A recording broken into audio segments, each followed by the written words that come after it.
Se você está vindo aqui pela primeira vez, ou faz tempo que não vem, nós estamos seguindo, neste ano, uma grande série, né? Um guarda-chuva grande. E o título dessa série é, deixa eu ver aqui, né, para ficar mais... Tá aí. Luzes na cidade. Os discípulos de Jesus. E isso está baseado, na verdade, na identidade que o Senhor Jesus nos deu no Sermão do Monte. Vocês são a luz do mundo. E para que a gente possa realmente exercer essa identidade e essa missão, existem alguns pilares que a gente tem acompanhado. Então, é isso que a gente tem seguido. Nós já investimos aí mais ou menos uns 8 domingos na primeira, né? Intimidade com Deus, como desenvolver essa intimidade. E nós estamos já, hoje vai ser a terceira semana que nós vamos falar do fruto do Espírito. Então, se você não conhece do que fala o fruto, é interessante que a gente escuta muito por aí, fala os frutos do Espírito, não é? Mas, na verdade, na Bíblia fala de o fruto. Por quê? Porque é uma coisa que brota daqueles que são realmente, que vivem na dependência do Senhor Jesus. Essa é a consequência de uma vida de fé, de uma vida onde Jesus é o centro. E aí, naturalmente, então, aquelas coisas que estão ali embaixo, né? Amor, alegria, paz, bondade, longanimidade ou paciência, amabilidade, fidelidade, mansidão, domínio próprio, acabam sendo uma marca que as pessoas acabam vendo na gente, né? Então, é sempre bom, isso é sempre um motivo de cheque, né? Fala, sou muito impaciente. Ai, meu Deus do céu, crente meio estranho esse daí. Né? E assim por diante. A gente tem sempre esse termômetro. Mas é uma coisa que vai brotando no nosso coração à medida da caminhada. Mas por que então a gente não pode buscar isso? Eu quero amar, eu quero ser paciente e tal. É que não vai resolver. Não é assim que funciona, não é pelas nossas obras. O que a gente pode fazer, o que está ali, né, é o resultado do processo de uma vida que alimenta o Espírito. Como a gente alimenta o Espírito? Através, por exemplo, dessas coisas que estão ali. Oração, que é a conversa com Deus, não é? Essa intimidade com Deus, comunhão na igreja, a igreja. Parece não, mas a gente passou, lembro sempre da pandemia, o tempo que a gente tinha que ver, por exemplo, os cultos, pela internet, quando a gente via. Enquanto estava fazendo a comida lá, né, a televisão ligada, ou lá, não sei o quê, você ouvindo lá. E, gente, é diferente quando você está aqui. O Espírito fala, através dessas coisas que a própria música fala, a palavra que o Vinícius trouxe. Eu não sei, eu sempre me sinto alimentado. Infelizmente, essas coisas só acontecem quando a gente está junto aqui, não é? Quando o Espírito está atuando. Serviço, devoção. Fiquei sabendo da palavra da Cida ontem sobre serviço, né? Então, porque a gente cresce quando a gente serve. Assim como um professor que tem que dar uma aula, de vez em quando você está tendo que estudar uma coisa para dar aula, você fala, caramba, eu nunca tinha visto isso, que a gente aprende. Eu, como pastor, tendo que pregar, muitas vezes o Espírito fala comigo ao longo da semana de uma coisa que eu venho compartilhar com vocês. Então, todas essas coisas, o discipulado, interesse pelas coisas espirituais, jejum é uma disciplina espiritual, gratidão, evangelismo, né? Trazer as pessoas, os nossos amados, para conhecer Jesus. Então, essas coisas são as coisas que a gente pode fazer, estão ao nosso alcance. O fruto do Espírito vai ser consequência de uma vida de exercício dessas coisas. Amém? É disso que a gente tem falado. E essa terceira mensagem, então, eu estou dando... Foi muito difícil, eu troquei 310 vezes esse título aqui. E eu estou colocando assim, fruto que brota da fé certa, ou da fé na coisa certa, ou a fé no Deus certo. E aí uma pergunta que eu faço para provocar você nesse momento. Você conhece Jesus? Ou, ainda mais profundo um pouquinho, descendo um degrau, você conhece o Jesus certo? A gente vai compartilhar uma passagem onde os discípulos que já seguiam Jesus há algum tempo, Evangelho de Marcos, capítulo 4, se você quiser abrir na tua Bíblia, se você está sem ela, a gente vai projetar aqui, onde os discípulos, aparentemente, estavam com Jesus, conheciam a Jesus, estavam demonstrando a fé nele, mas a fé deles ainda precisava ser aprofundada. Eles não conheciam ainda o verdadeiro Jesus, a plenitude de quem estava na frente deles. E eu espero que você possa ver isso através dessa passagem e que o Espírito Santo possa falar ao seu coração. Amém? Essa é a proposta. Então vamos ler primeiro, depois vamos fazer mais uma oração. Marcos 4, a partir do versículo 35, é uma passagem muito conhecida, não é? Mas que ela possa falar a gente hoje aqui. Naquele dia, ao anoitecer, disse ele aos seus discípulos: vamos para o outro lado. Deixando a multidão, eles o levaram num barco assim como estava. Outros barcos também o acompanhavam. Levantou-se um forte vendaval e as ondas se lançavam sobre o barco, de forma que este ia se enchendo de água. Jesus estava na polpa, dormindo com a cabeça sobre um travesseiro. Os discípulos o acordaram e clamaram: Mestre, não te importas que morramos? Ele se levantou, repreendeu o vento e disse ao mar: Aquiete-se, acalme-se. O vento se aquietou e fez-se completa bonança. Então perguntou aos seus discípulos: Por que vocês estão com tanto medo? Ainda não têm fé? Eles estavam apavorados e perguntavam uns aos outros: Quem é este que até o vento e o mar lhe obedecem? E eu queria que a gente fizesse esse caminho aqui de reflexão através desses 3 pontos: a fé reavaliada, a autoridade revelada, logicamente de Jesus, e a fé reposicionada. Amém? Vamos orar? Pai Santo, nós te agradecemos, Senhor, porque Tu estás conosco aqui, Senhor. Sentimos o Teu Santo Espírito aqui, ó Pai. Então, abre o nosso coração, abre a nossa mente, nossos ouvidos para o entendimento. Que não vejamos através dessa passagem uma fábula, mas sim um evento real que aconteceu na vida daqueles homens que se tornaram os apóstolos e através dos quais a fé chegou até nós, Senhor. Mostra-nos o que o Senhor quer, revela ao nosso coração e provoca a transformação, em nome de Jesus. Amém. Amém? A fé reavaliada. Vocês vão entender um pouco por quê. Primeiro versículo do capítulo 4 vai dar mais ou menos para nós aquela a introdução do que estava acontecendo ali. E fala assim o primeiro versículo: Novamente Jesus começou a ensinar à beira-mar. Reuniu-se ao seu redor uma multidão tão grande que ele teve que entrar num barco e assentar-se nele. Ou seja, o mar ali para Jesus, assim como naquele dia onde ele chamou os primeiros apóstolos, os discípulos ali, chamou Pedro, né, seu irmão, chamou os primos também, João e Tiago, né? É a mesma coisa, ele está ali, imagino ele na beira do mar da Galileia, que no fundo era um lago, né? Um grande lago, 60 quilômetros mais ou menos de extensão, e ele está ali e o pessoal começa a chegar, imagina aquela multidão, né? A gente vê de vez em quando por aí algumas coisas como essa. E aí, o que ele fez? Ele falou: prepara o barco aí, eu vou sentar no barco. E de dentro do mar, então, o mar servia como... A praia era o seu anfiteatro, né? E ali ele ficava sentado e no barco, talvez em pé, de vez em quando, a gente não sabe. Então, esse era o cenário, tá? O barco estava no mar, enquanto todo o povo ficava na beira da praia. Ele lhes ensinava muitas coisas por parábolas. A gente não vai entrar nessa coisa, é só para a gente dar o pano de fundo, a gente entender o que estava acontecendo naquele momento. Versículo 10 traz uma coisa que eu vou trazer aqui, só porque isso vai fazer a diferença depois, quando a gente for avaliar por que os discípulos estavam com tanto medo.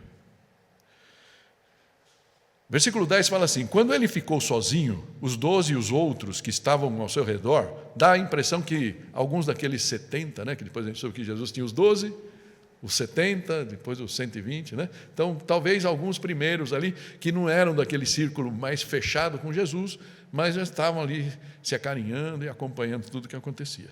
Tá? Estavam ao seu redor e fizeram perguntas acerca das parábolas. Por que Jesus estava usando parábolas? E aí Jesus fala, né? Ele lhes disse: a vocês foi dado o mistério do reino de Deus, mas aos que estão fora, tudo é dito por parábolas. Então, porque eles estavam perto, porque eles tinham sido escolhidos por Jesus, porque eles realmente estavam ali para serem discipulados. É como se eles tivessem um privilégio especial naquele momento de entender. E a gente vê muitas vezes eles perguntando, dizendo, pô, vocês não entenderam ainda? Ou seja, eles estavam em processo, assim como todos nós, né? Eles estavam em processo, eles não tinham entendido tudo. Mas Jesus fala desse privilégio, de entenderem os mistérios do reino de Deus. Isso foi dado, essa capacidade de discernir a eles. Mas isso demanda o quê? E fica muito claro pelos 4 evangelhos que demandou muito amadurecimento da parte deles, assim como depende de nós, não é? A gente nasce pequenininho na fé quando a gente abre o nosso coração para Jesus. A gente convida Jesus a entrar. E a partir daquele momento nós somos bebês espirituais. Não importa se você tem ou tinha 22 anos, como eu tinha quando aceitei a Cristo, ou se você aceita, se eu aceitasse hoje, com 67, no alto da minha juventude aqui, certo? Então, podia ser, mas eu ia ser criança na fé. E é muito lindo criança. Vinícius estava falando do meu neto aqui, estou ficando orgulhoso disso, né? E coruja, né? Mas ele é criança nos dois, ele é um bebê. Mas mesmo que ele cresça, em algum momento, a nossa oração é que em algum momento ele nasça de novo, seja uma criança espiritualmente falando. Amém? E esse é o que também aconteceu com os discípulos. E eles estavam ali no meio da história, e eles precisavam de amadurecer em relacionamento e experiência, como nós vamos ver um pouco mais à frente. Aí nós chegamos, então, no texto que nós lemos. Naquele dia ao anoitecer, no mesmo dia, portanto, eles estão ali, seus discípulos, e ele fala para os discípulos, vamos para o outro lado. Ou seja, já devia estar num prego danado, né? Estava já morto ali, que mostra a humanidade de Jesus. Devia estar cansado de falar o dia inteiro, de pregar e tal, de pé ou sentado, a gente não sabe, né? Tudo indica que pelo menos na sinagoga era sentado, né? Quem dava a palavra. Então pode ser que Jesus tenha sentado muitas vezes ali, a almofada que depois ele vai dormir em cima dela, tá? Então, deixando a multidão, eles o levaram no barco assim como estava. Interessante isso. Assim como estava. E muitas vezes eu fiquei encasquetado com isso para entender por que assim como estava. Mas eu imagino, e acho que isso é a coisa mais provável pelos estudiosos aí, é que imagina que Jesus ficou naquele barco, que foi o púlpito dele, né? Onde ele pregou o dia inteiro. Será que ele deu uma saidinha para ir no banheiro, alguma coisa assim? A gente não sabe. Será que eles pararam para comer alguma coisa? A gente não sabe. Mas do jeito que Jesus estava ali no barco, ele falou, vamos sair daqui. Os discípulos entraram no barco, e assim como Jesus estava, eles foram, então, para o outro lado. Ok? E fala que outros barcos, só Marcos traz esse detalhe, tinha outros barcos ali, acompanhando. Então, tudo indica que Jesus estava esgotado de passar o dia inteiro ensinando, tá? E aqui, naquele momento, várias vezes ele falou, vamos para o outro lado, porque lá tem mais pessoas para serem recebidas. Se você olhar só por curiosidade no capítulo 5, né, começo do capítulo 5, vai acontecer uma coisa muito importante. Ele vai expulsar demônios de uma pessoa que estava totalmente perdida na beira lá, andando nas catacumbas lá, em Gadara, que era o outro lado, para onde eles vão. Existem alguns que até falam que pode ter acontecido, o problema do mar ter ficado tão revolto era uma ação demoníaca. A gente não sabe, tá? A palavra não deixa isso claro. Pode ser, pode não ser. Mas aqui o foco nosso vai ser outro, né? Então, nesse caso aqui, o que a gente pode dizer? Talvez os discípulos tivessem preferido ir para algum lugar ali, depois de passar o dia inteiro ali, pegar o barco de noitinha e sair ainda.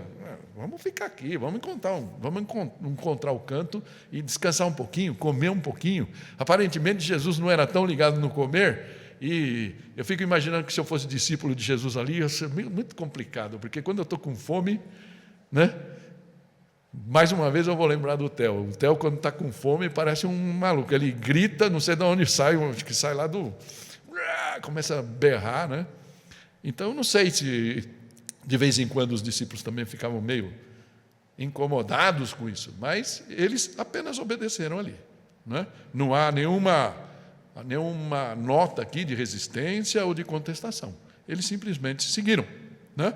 E eles levaram Jesus, então, daquela forma, do jeito que ele estava, tendo ensinado ali. Então, a única coisa que a gente pode dizer aqui é que esses barcos que estavam seguindo, talvez fosse só de pessoas que estavam curiosos, como qualquer fã, né, seguindo, ou poderia ser alguns daqueles dos discípulos do lado mais ampliado. A única coisa que a gente pode dizer é que depois não se fala mais desse barco.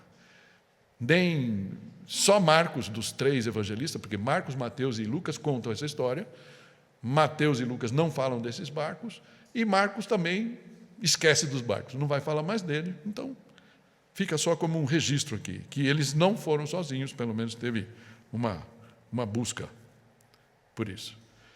Versículo 37 fala assim: levantou-se um forte vendaval, e as ondas se lançavam sobre o barco, de forma que o barco ia se enchendo de água. Muitas vezes, né, a gente vê em algumas versões tempestade, mas tempestade de vento. Não é? Eu não quero que a gente gaste muito tempo aqui, algumas vezes já trouxe até, eu lembro de ter trazido até vídeo mostrando nessas, que diz que isso é muito comum, parece uma loucura, mas esse lago, na verdade, que chama de mar, né, da Galileia, ou mar de Tiberíades, ele é uma coisa que está a 200 metros mais ou menos abaixo do nível do mar Mediterrâneo, né? Então é como se fosse um poço, e ele é cercado de montanhas, uma delas, o Hebron ao norte, ela é gelada. Então dizem que quando vem esse vento gelado, ele choca com, logicamente, perto da água, batendo sol e tudo mais, o dia inteiro, é vento quente, e fica aquela turbulência, e isso é uma loucura até hoje, né? Tem vários vídeos no YouTube que você pode ver essa loucura de uma tempestade sem água, né? Ou seja, a água vem só da própria mar, né? Alguns dizem que é coisa mais ou menos, se você já teve essa possibilidade, você está no avião, você está indo para algum lugar, e ainda mais se é voo curto, isso é mais comum ainda, né? Porque voa mais baixo, e você está e de repente o comandante fala: põe os cintos, por favor, que a gente vai passar por uma zona de turbulência. Aí de repente você está na janela, e eu já tive essa curiosidade, você olha pela janela, você não vê nada, é ar, né? Mas de repente, né? Daquela caída, daquele vácuo. É mais ou menos isso que aconteceu, né? Então, esse é o ambiente. E o mar fica revolto, e ficou tão agitado que eles que eram experientes começaram a ficar assustados. A gente vai morrer aqui, tá bom? Esse é o pano de fundo. Então, o que a gente pode dizer, por enquanto, disso daqui? Que os vendavais da vida são quase sempre imprevisíveis e inevitáveis. E eu coloco aqui quase sempre, porque vamos combinar uma coisa? De vez em quando a gente busca vendaval, né? Sim ou não? De vez em quando a gente sabe que se a gente colocar a mão naquela cumbuca, vai ter alguém lá mordendo a nossa mão, mas a gente não resiste, né? E coloca a mão na cumbuca. Então, por isso eu falo aqui, quase sempre. Mas pensemos do lado positivo. Mesmo que a gente faça tudo de acordo com a fé, mesmo que a gente siga os padrões que Jesus deixou para a gente seguir, as tempestades vêm, os vendavais vêm. E acho que todos nós somos testemunha disso, né? E podem sobrevir a qualquer um. Amém? O que não está escrito aqui, mas eu queria que você pensasse, porque é isso que Jesus vai recriminar depois, vai repreender os discípulos, o que depende é como nós reagimos quando essas situações de vendaval acontecem. Amém? Tudo bem? Até aqui é o que o texto nos diz. Seguindo um pouquinho, versículo 38 fala: Jesus estava na popa dormindo, com a cabeça sobre o travesseiro. Deve ser aquela almofadinha onde provavelmente ele sentou boa parte do dia. Aí ele catou a almofadinha lá, devia estar caído, capotou ali. Certo? Isso mostra toda a humanidade de Jesus, exausto como qualquer um de nós, deita a cabeça ali numa almofada e capotou. Se pergunta se ele roncava ou não, né? A gente não sabe. Eu, infelizmente, ronco. Sabe o que isso aqui me fez lembrar? Eu trabalhei muito tempo indo para cima e para baixo aí nas cidades, né? E muitas vezes eu entrava no voo no final de tarde, correndo. Eu lembro algumas vezes que eu fiz muitas loucuras para poder chegar a tempo no aeroporto. Um moinho, por exemplo, que eu trabalhei na Bahia, né? Ajudei a montar. E eu chegava no aeroporto para voltar para casa, para São Paulo, ou ir para Fortaleza, que a empresa tinha sede na Fortaleza. Quando eu entrava no voo, eu estava tão cansado que eu nem o avião sentado lá, sabe, com as luzes acesas, todo mundo entrando, e eu desmaiava. E eu fiquei imaginando que Jesus estava mais ou menos tão pregado quanto eu ali naquele momento. E ele dormiu. E ele dormiu tanto que começou aquela muvuca do vento, tudo mais, e ele, continuou dormindo. Continuou dormindo. Isso aparentemente irritou os discípulos. Irritou. E aí, como eles reagiram? O resto do versículo 38 fala: os discípulos o acordaram e clamaram: mestre, não te importa que morramos? Não te importa que morramos? Você não está nem aí para o meu sofrimento? O que a gente pode dizer? Essa é uma pergunta ruim para Deus.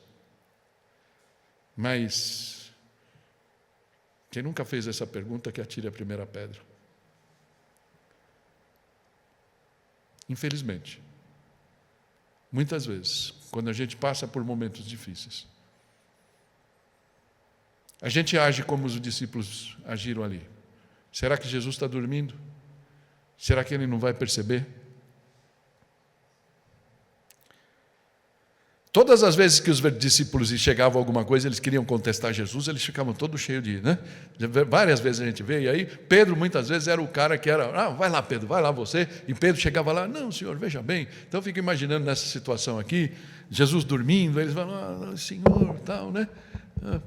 Senhor, desculpa aí, eu sei que o senhor está dormindo, está muito cansado, mas olha, eu não, mas os outros estão morrendo de medo aqui e tal, né? Então... será que o senhor pode ver se dá para fazer alguma coisa? Mas não foi isso que aconteceu. Né? Na verdade, eles estavam tão desesperados e tão irritados por Jesus não ter despertado, que eles reagiram dessa forma. De uma forma desesperada, mas grosseira também. Né? Interessante que Mateus e Lucas, que mostram os dois, Mateus tenta, está lá os dois no capítulo 8, né? Mateus tenta dar uma amenizada, põe, Senhor, salva-nos, vamos morrer. E Lucas põe, mestre, vamos morrer. Mas tudo indica, porque, não sei se você sabe, o Evangelho de Marcos foi escrito, tudo indica, né? Por João Marcos, aquele que seguiu Paulo e Barnabé, né? Em Atos, mas ele escreve pela memória de Pedro. Pedro conta. Então, Pedro, aquele que estava ali, o Pedrão, São Pedro, né? Aquele que conta as coisas mais do coração. E Marcos registrou essas coisas de uma forma mais efetiva, aparentemente, mais viva. Então, a gente pode crer que foi isso que aconteceu ali. Tá? Então, nós estamos perecendo, vamos morrer aqui, o senhor não está vendo? Então, essa é uma questão crucial. E é interessante que num dos comentários bíblicos que eu tenho, que chama Champlin, né, que é até muito discutido, mas ele traz uma fonte de uma pessoa que ele chama Gould, e eu não consegui descobrir o resto do nome dessa fonte, né? E ele fala isso que eu achei muito pertinente aqui. Ele fala, o apelo que lhe fizeram, estando ele dormindo, não foi a calma invocação de um poder no qual se confia, mas a reprimenda assustada daqueles cuja fé foi derrotada pelo perigo. Quantos de nós nos deixamos levar quando a Covid estava pegando pesado? Nos entregamos ao desespero, à descrença. Alguns abandonaram a igreja naquela época. Graças a Deus, alguns voltaram, mas outros não. Alguns questionaram Deus. Talvez isso tenha acontecido com os discípulos. E talvez isso já tenha acontecido com você. E eu queria que você pensasse nisso. E que essa mensagem possa te ajudar a repensar essas coisas. Interessante que, colocando aqui de lado o Lucas, né? Lucas fala, mestre, vamos morrer. E os discípulos, mesmo nessa reprimenda, como eles chamam Jesus? Mestre. Mestre, não te importas que morramos? Interessante que, aparentemente, mestre era para eles ainda a identidade principal de Jesus. Se você pega o Evangelho de Marcos e vai vendo todas as coisas que já tinham passado, várias curas, até a sogra de Pedro, Jesus tinha curado, vários endemoniados, Jesus tinha expulsado demônios, então eles sabiam que Jesus tinha esse poder. Mas lembra que Jesus foi perguntando para eles quem você é, até lá, só no capítulo 8, que Jesus vai fazer a pergunta para Pedro, e Pedro fala, tu és o Cristo. Eles não tinham essa certeza ainda. Então quem é? É um profeta? Ele tem poder? Ele é de Deus? Com certeza. Mas até onde vai? Então, muitas vezes, eles preferiam ainda depender daquilo que eles criam. E muitas vezes nós somos assim. Ah, você é cristão? Ah, eu sou cristão. Ah, você crê em Jesus? Eu creio em Jesus. Mas você crê no Jesus autêntico? Você entende o poder dele? Até onde vai? E quem ele realmente é? Isso faz toda a diferença para o nosso dia a dia. Amém? Isso nos leva para o segundo ponto, a autoridade revelada. Jesus foi revelando aos discípulos, ele já tinha feito uma coisa extraordinária. Marcos não fala, mas a gente lê em Mateus, quando, no primeiro, João fala, quando ele foi naquela boda e ele transformou a água em vinho. Foi o primeiro milagre, pelo menos oficial, de Jesus. Marcos não conta isso. Mas, então eles já viram que Jesus tinha uma coisa muito sobrenatural que acontecia através dele. Mas eles ainda não tinham isso claro. Mas através desse evento, uma faceta do poder e da identidade de Jesus fica muito clara, essa autoridade é revelada. Versículo 39 fala, se ele se levantou, repreendeu o vento e disse ao mar, aquiete-se, acalme-se. Gosto muito das versões americanas, da King James, por exemplo, que fala paz, acalme-se, paz, aquiete-se. Né? Nenhuma versão brasileira traz paz aqui, mas nesse sentido de quieto, acalme-se. O vento se aquietou e fez completa bonança. Fabuloso. Uma nova dimensão da autoridade de Jesus foi revelada naquele momento. O próprio Deus. Então, como nós vimos até agora, os discípulos chamavam ele de mestre, de profeta, mas realmente comandar a natureza era uma outra coisa. Isso nos remete à criação, como Deus falou, haja luz, haja água, forme-se água, tudo mais. Da mesma forma, Jesus respondeu. E é interessante, eu vou abrir um parênteses aqui para mostrar um pedaço, um trecho do Salmo 107. E eu estou trazendo aqui na Almeida, século 21. Diz assim, olha que interessante, aqui está falando de Deus, Salmos. Os que vão para o mar em navios, os que fazem comércio nas grandes águas, esses veem as obras do Senhor e as suas maravilhas nas profundezas. Pois ele dá ordem e faz levantar o vento tempestuoso, que eleva as ondas do mar. Eles sobem ao céu, descem às profundezas, desfalecem em angústia. Balançam e cambaleiam como bêbados e perdem todo o senso. Em sua angústia, clamaram ao Senhor e Ele os livrou de suas aflições. Fez parar a tempestade e as ondas se acalmaram. Então eles se alegraram com a bonança e assim os conduziu ao porto desejado. Parece que está relatando esse evento do Mar da Galileia, não é? Mas é interessante, porque aqui está mostrando claramente, se Deus fez isso, esse era Deus, então quem era esse Jesus?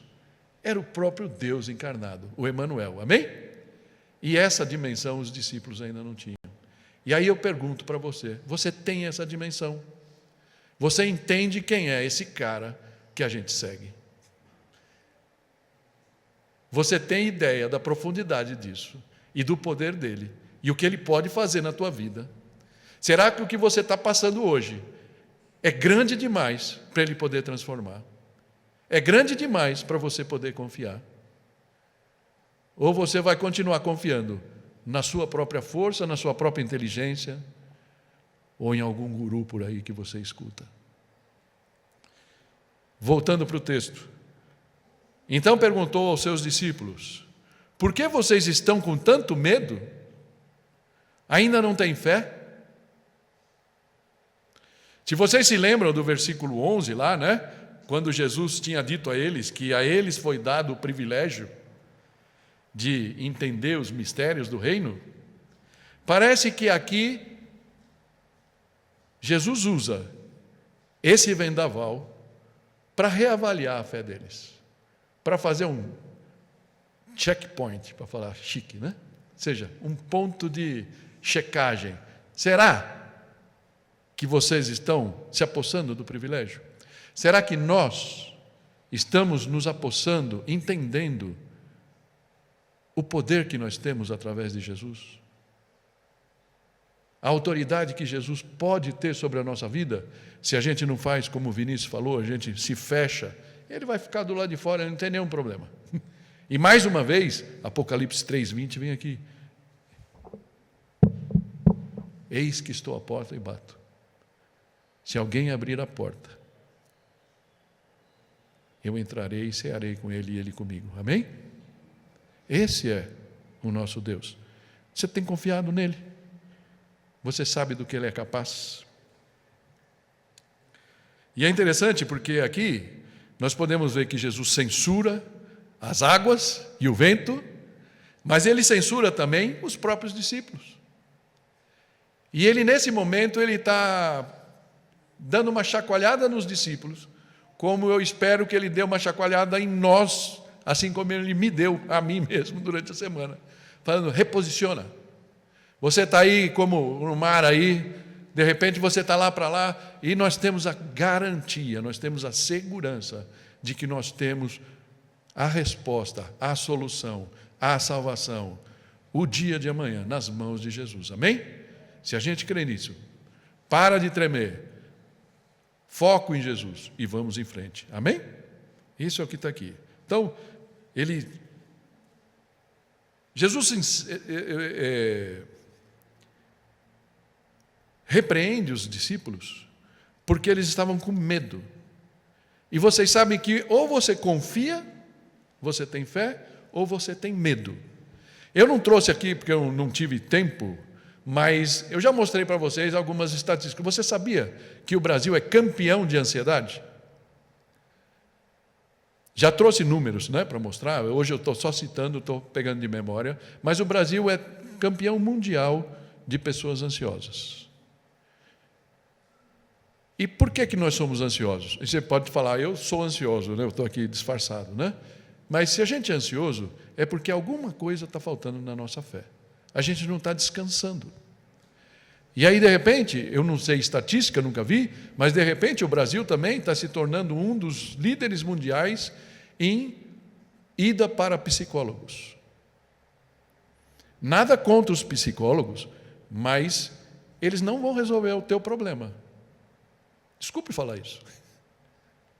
Ele pode te ajudar, sim, ele pode organizar a sua mente, ele pode organizar os seus pensamentos, te fazer pensar da forma correta, mas a solução está naquele que disse essas palavras. Amém?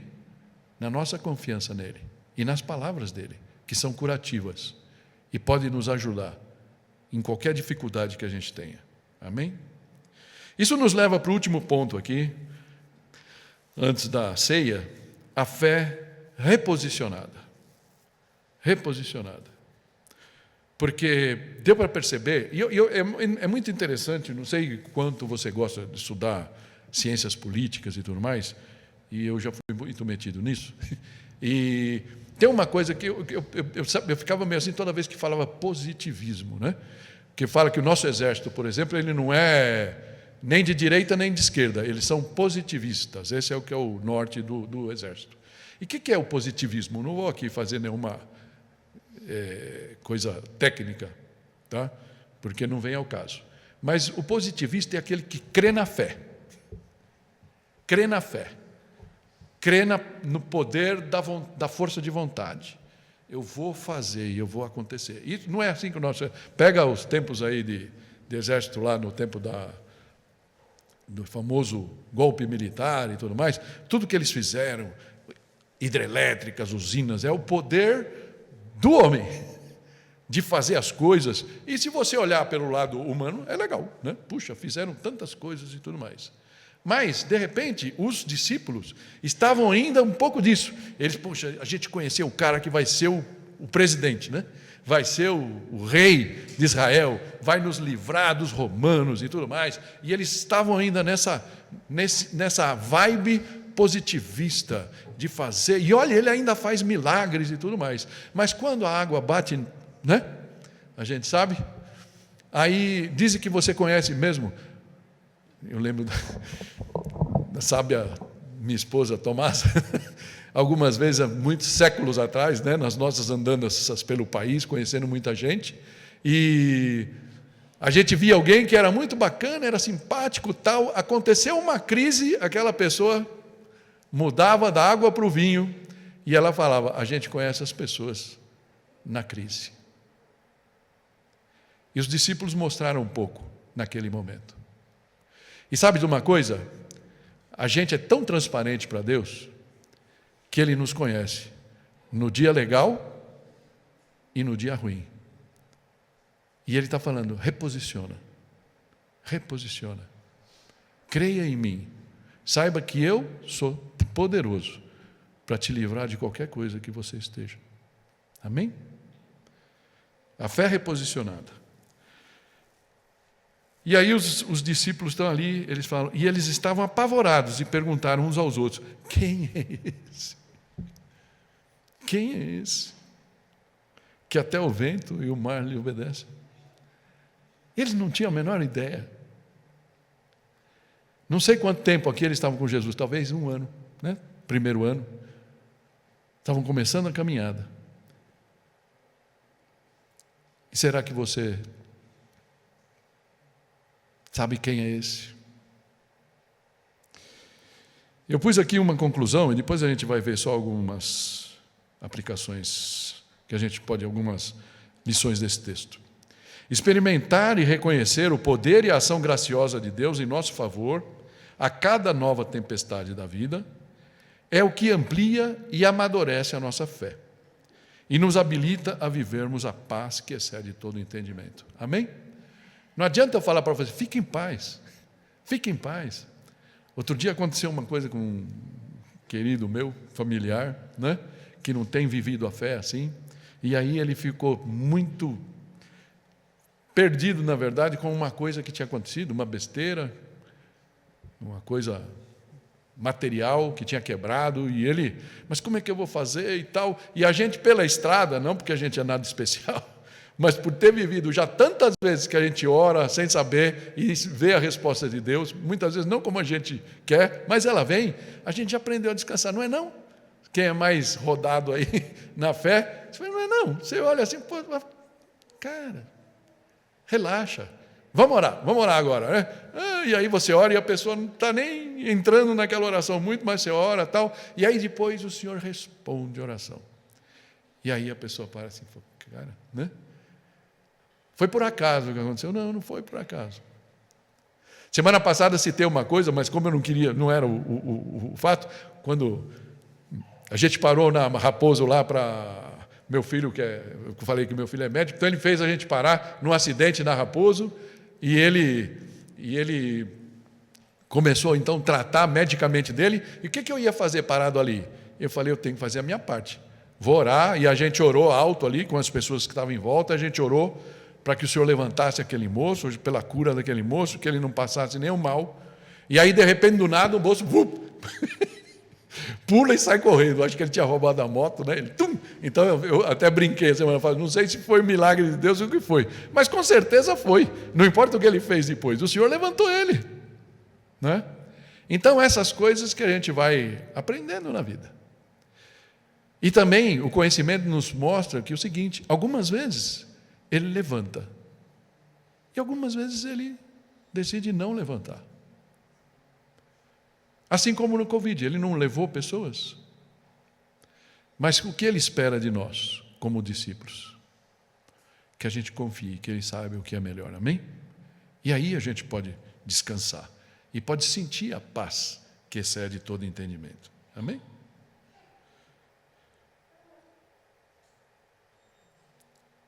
O que a gente leva para casa disso? A paz que brota da fé certa ou da forma correta. Primeira coisa que é óbvia, né, que a gente já falou, que obedecer a Jesus não nos isenta das tempestades da vida, não é? Mas eu estou vindo na igreja, eu estou dando dízimo, eu participo do louvor, eu ajudo na diaconia, eu fico na recepção, e vai acontecer uma coisa dessa na minha vida? Deus é quem sabe. Não é por obras, é pela graça.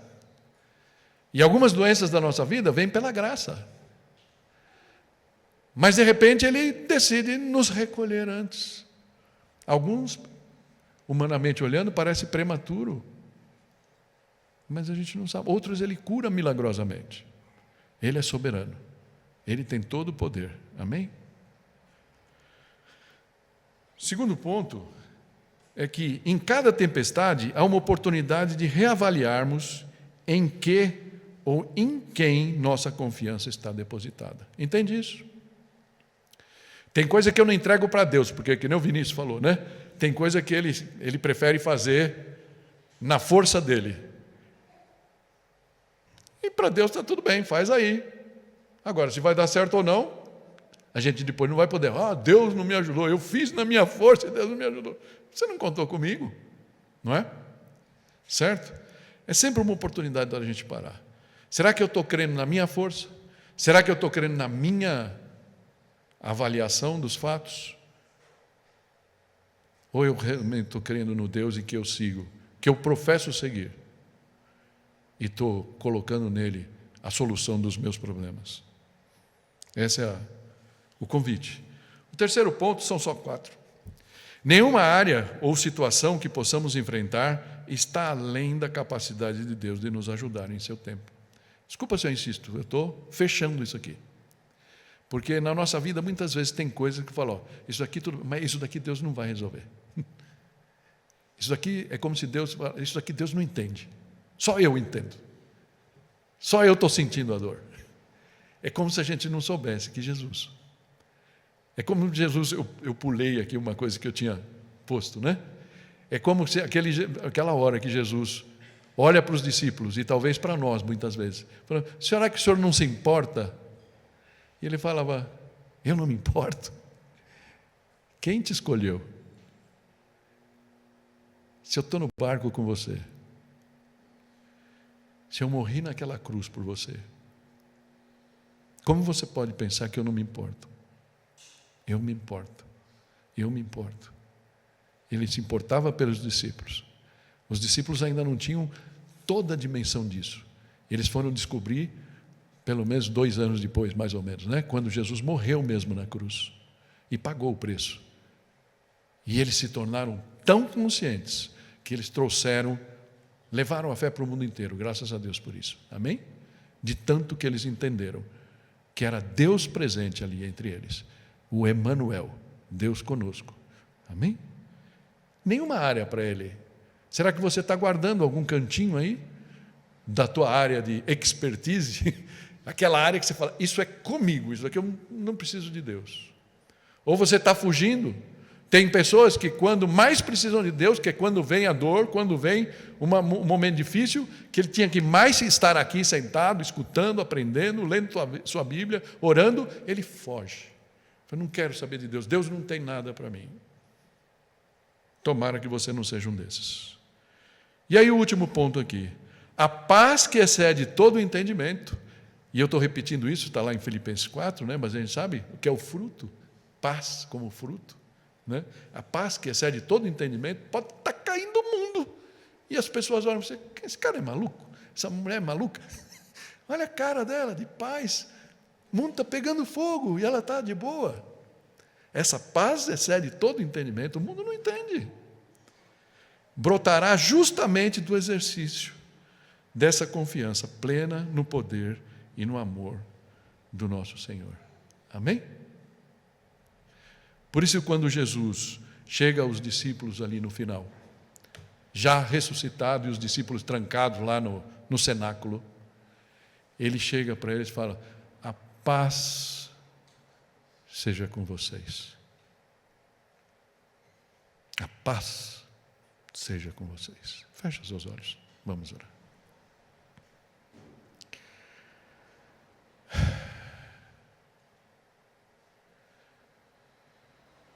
Pai, nós queremos estar seguros nos teus braços.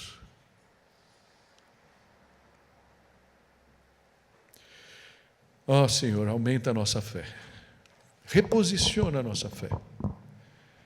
Nos mostra através da tua palavra, nos dá vontade, sede, fome de ler a tua palavra, de conhecer o que Jesus fez. Qual era o caráter dele? Qual é o teu caráter, Deus? Para que a gente possa aprender a descansar cada dia mais. Jesus é o nosso sábado, a gente não precisa mais reservar sábados, mas por quê? Sábado significa descanso. Em teus braços, Senhor, a gente quer descansar. Olha, Senhor, para a dor de cada um dos meus queridos aqui, aqueles que nos escutarão ainda pela internet. Aquece o coração deles, mostra o teu poder. E que cada um de nós possamos aprender a confiar no Senhor nos momentos mais difíceis. Sabemos que nos teus braços nós estamos seguros. Em nome de Jesus. Amém.